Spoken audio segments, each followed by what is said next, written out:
Salut!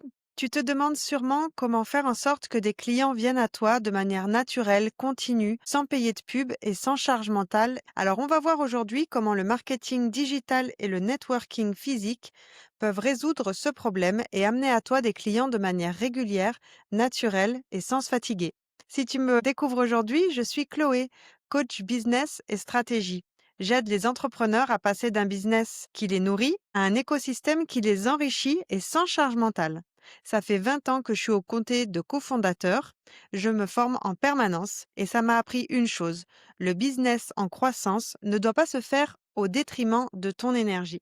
Donc on va voir aujourd'hui, c'est la quatrième étape de ma méthode, le marketing digital et le networking physique. Je t'invite d'ailleurs à faire un pont avec une vidéo que j'ai fait précédemment avec Véronique.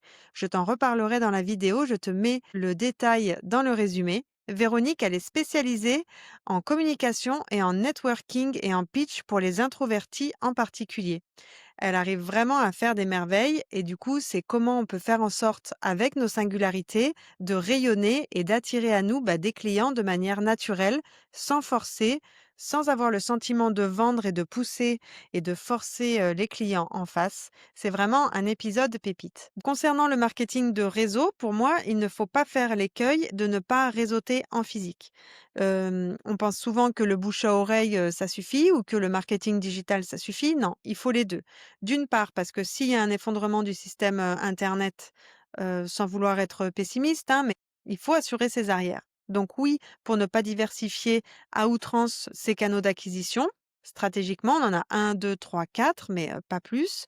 Mais en tout cas, il nous faut un sur le côté marketing digital et un en marketing physique. Le marketing physique, ça va être du réseautage. Donc la vidéo pareil, de Véronique sur, comment réseauter quand on est introverti, elle est hyper intéressante parce que ce qu'elle dit Véronique, c'est que quand tu vas dans un réseau, dans un réseau d'affaires, dans un dîner, dans un quelque part où tu pitches, où il y a plusieurs personnes qui pitchent, les uns après les autres, il faut pas y aller dans l'espoir de vendre. Donc c'est un peu contre-intuitif. On est souvent les entrepreneurs que je rencontre et moi j'ai été comme ça aussi, c'est-à-dire qu'on nous a pas appris à vendre. Surtout en France, surtout dans notre culture et en plus, quand tu viens pas d'une famille d'entrepreneurs ou de fonctionnaires comme moi, la vente, ça a toujours, moi, ça n'a pas eu bonne presse dans mon entourage et dans ma culture et en France, c'est vraiment le cas aussi. On n'apprend pas à être fier de nous, on n'apprend pas à nous vendre. Quand tu vois qu'aux États-Unis, tous les lundis matins, dans pas mal d'écoles, les enfants arrivent et ils doivent faire un exposé de leur week-end pour pouvoir, expliquer, du coup, on les invite et on les initie à prendre la parole dans de bonnes conditions, à être clair, dès le plus jeune âge. Donc du coup, évidemment, ça participe à être, fier de soi et à savoir montrer certaines facettes de soi. C'est hyper important à mon sens. C'est vraiment une capacité qu'il faut développer avec les enfants. Donc nous, on n'a pas appris à faire ça et toi, je ne sais pas si tu as été familier de ça, mais en tout cas, les réseaux physiques, il faut vraiment les investir pour, sans attendre en retour, en fait. Et c'est surtout un investissement moyen et long terme. C'est comme quand tu vas poster, sur les réseaux, on n'attend pas le push et le million de vues sur, un réel ou une publication LinkedIn. Ça n'existe pas. Peut-être que certains en ont parlé, mais c'est les exceptions qui confirment la règle. Donc tant mieux s'ils ont surfé sur ce storytelling, mais la vérité, c'est que la plupart des gens, il faut poster longtemps, de manière régulière et s'entraîner.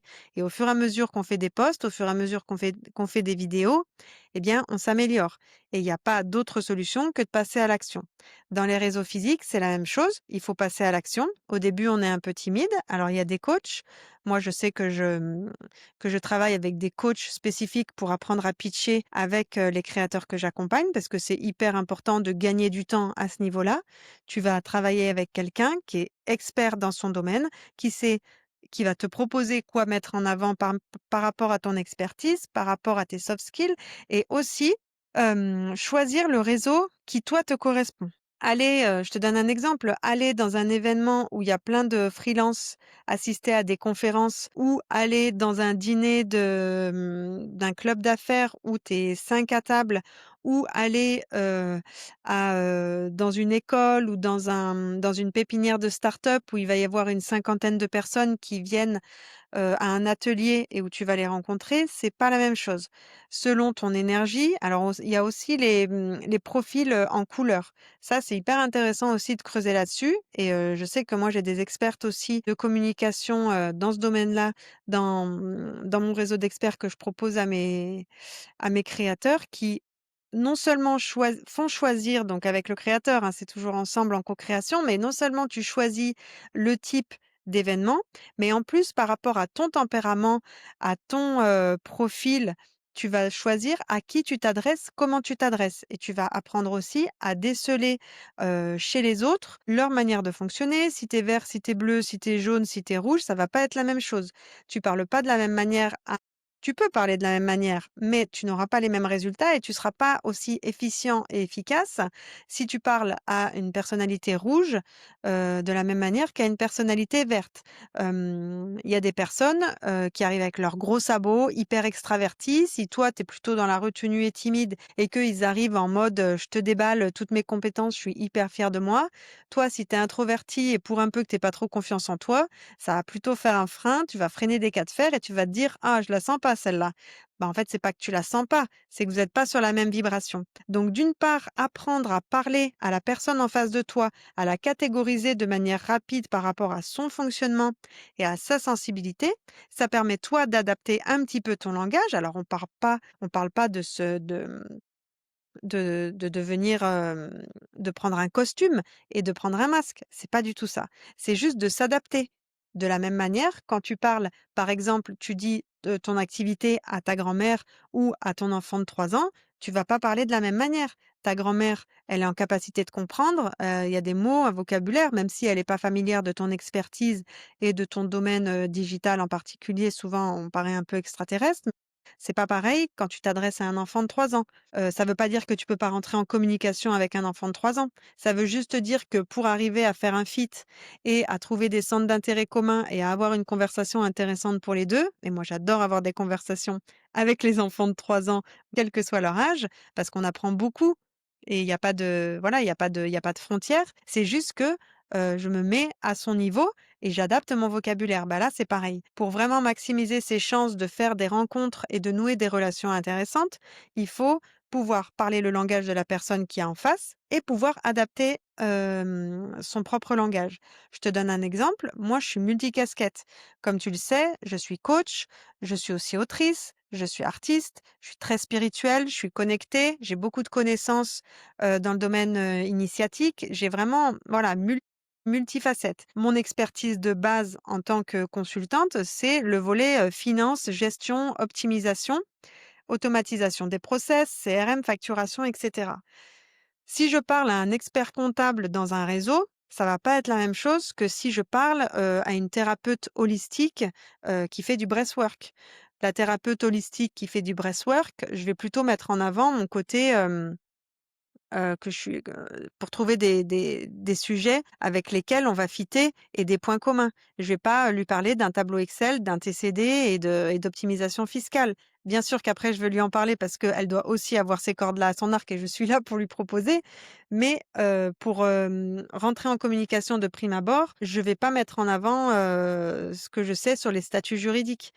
De la même manière, un expert comptable, je vais pas lui parler de la dernière retraite Ayurveda. De prime abord, je parle, hein. Évidemment qu'après, je vais déployer toutes mes facettes. Mais la première phrase, le pitch que je fais de mon activité, il faut que l'autre en face puisse avoir un intérêt pour moi. Pour que l'autre ait un intérêt pour moi, il faut que je puisse savoir ce que je mets en avant dans mes activités, dans mes compétences et vers quoi je veux aller aussi. Si le but, c'est de vendre dans l'immédiat mon coaching, alors oui, je vais déballer, mais un petit peu comme, les gars sur la plage quand j'étais petite, il y avait ça, je sais pas si ça existe encore, mais des gars sur la plage qui t'ouvrent la veste et ils ont des montres, des colliers, des bracelets à vendre et ça fait en mode, «Bah, tiens regarde votre déballage, voilà tout ce que je sais faire». Et c'est ça apprendre à pitcher, c'est ça apprendre à réseauter et heureusement qu'il y a des professionnels donc comme Véronique, qui peuvent d'ailleurs dans la vidéo, elle donne plein de pépites, hein, pour, déjà faire les premiers pas et que ce soit vraiment, intéressant dès les premières sorties en réseau physique. Si jamais tu es déjà dans des réseaux physiques, bah, je t'invite vraiment à regarder dans ton écosystème à toi. Qu'est-ce qui existe déjà? Où est-ce que tu es déjà allé? Et quel, réseau tu peux, réactiver, en fait? Parce que la plupart du temps, on a des réseaux qui sont complètement en dormance, on les a laissés de côté ou alors le réseau, par exemple, je ne sais pas, étudiant de quand on était dans l'association, étudiante, à la fac et ben, on l'a complètement laissé de côté et puis ça se trouve, en fait, c'est un super bon levier d'acquisition. Donc ça peut valoir le coup de regarder, l'étendue des possibles dans l'existant et après de regarder, parmi les réseaux où toi, tu veux aller démarcher, des clients potentiels, encore une fois à long terme, hein, sans vouloir, vendre, de prime abord, mais pour pouvoir créer des contacts à long terme, bah, du coup, se poser la question de vers quoi je vais, encore une fois, par rapport à ta stratégie. Si ta stratégie, c'est de faire du one one, ça sera pas la même chose que, nouer des partenariats pour, faire un système, d'apporteur d'affaires.